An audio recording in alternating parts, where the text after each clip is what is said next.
Most people know Jimmy Butler as a playoff monster, a superstar who owns one of the highest scoring games in NBA postseason history. But almost nobody knows what his life looked like before the cameras found him.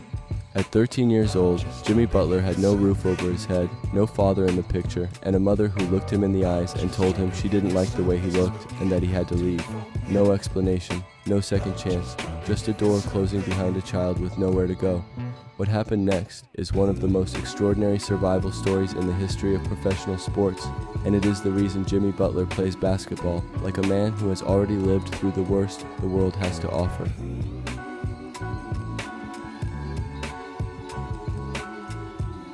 When Jimmy's mother kicked him out, he did not fall apart on the doorstep.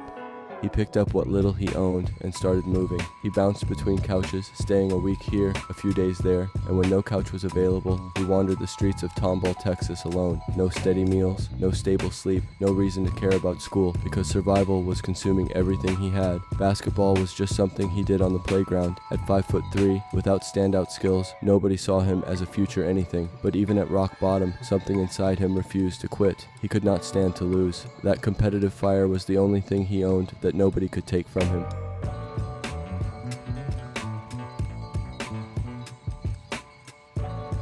Everything changed because of a three-point shooting contest. A kid named Jordan Leslie had heard about Jimmy on the local courts, tracked him down, and challenged him. The two connected immediately, and when Jordan discovered that Jimmy had no home, he invited him over.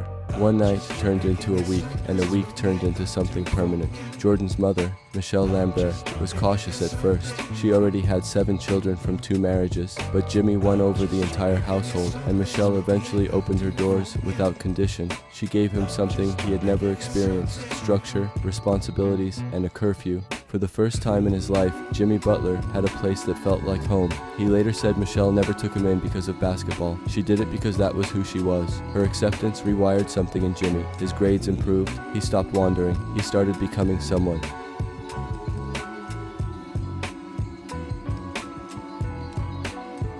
Even with stability behind him, the road to basketball relevance was steep. Butler became a team captain in high school, averaging 20 points and 9 rebounds per game and earning a spot on the all-district first team. Solid numbers, but college scouts hunt prospects in elite youth circuits, and Jimmy had never played in one. When he graduated, he was ranked 73rd among players in the state of Texas, not the country, Texas. The major programs never called. His only serious offer came from Tyler Junior College, a 2-year school that most prospects would have written off immediately. Jimmy treated it like an opportunity. In his first game, he scored 34 points. He followed that with multiple 30 and 40-point performances and finished as the team's leading scorer, averaging 18 points, 8 rebounds, and 3 assists per game. That production was impossible to overlook.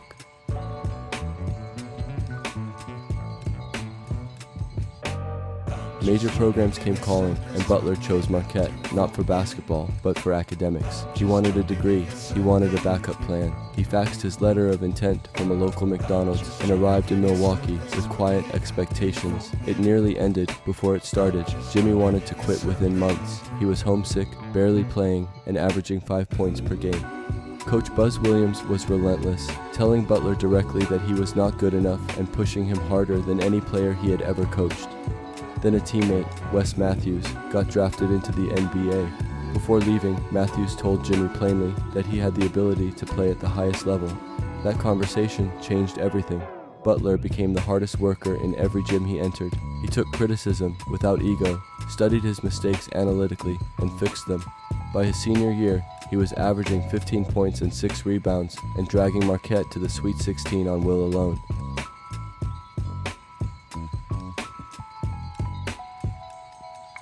Before the 2011 NBA draft, every general manager who met Jimmy Butler said the same thing. One of the most impressive young men they had ever seen.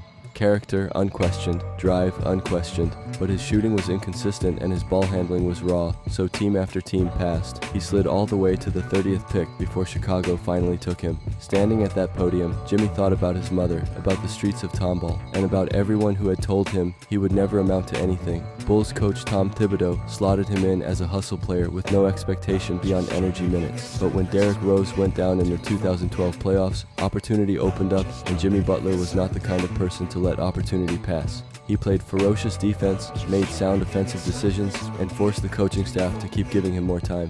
When Luol Deng got hurt the following season, Jimmy became a starter. In the 2013 playoffs, he was Chicago's leading scorer and their most complete player.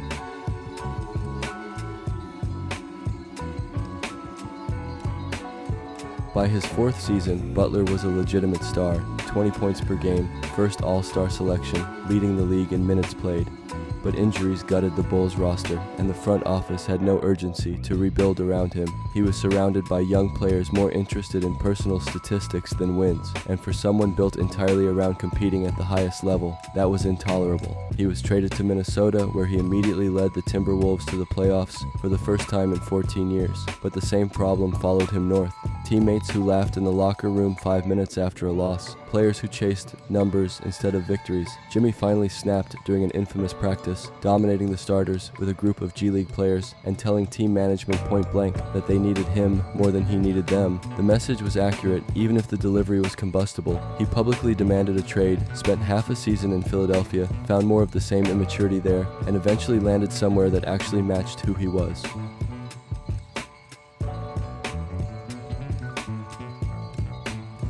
The Miami Heat under Eric Spoelstra and Pat Riley had built a culture of relentless toughness and total commitment to winning. No excuses, no laughing off losses, no confusing talent with effort. The moment Jimmy Butler walked through that door, he belonged.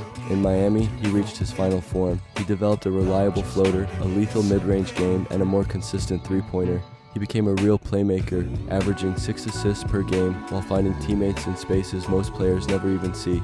None of it diminished his defense. He was still the most punishing, grinding, detail-obsessed defender on the floor every night.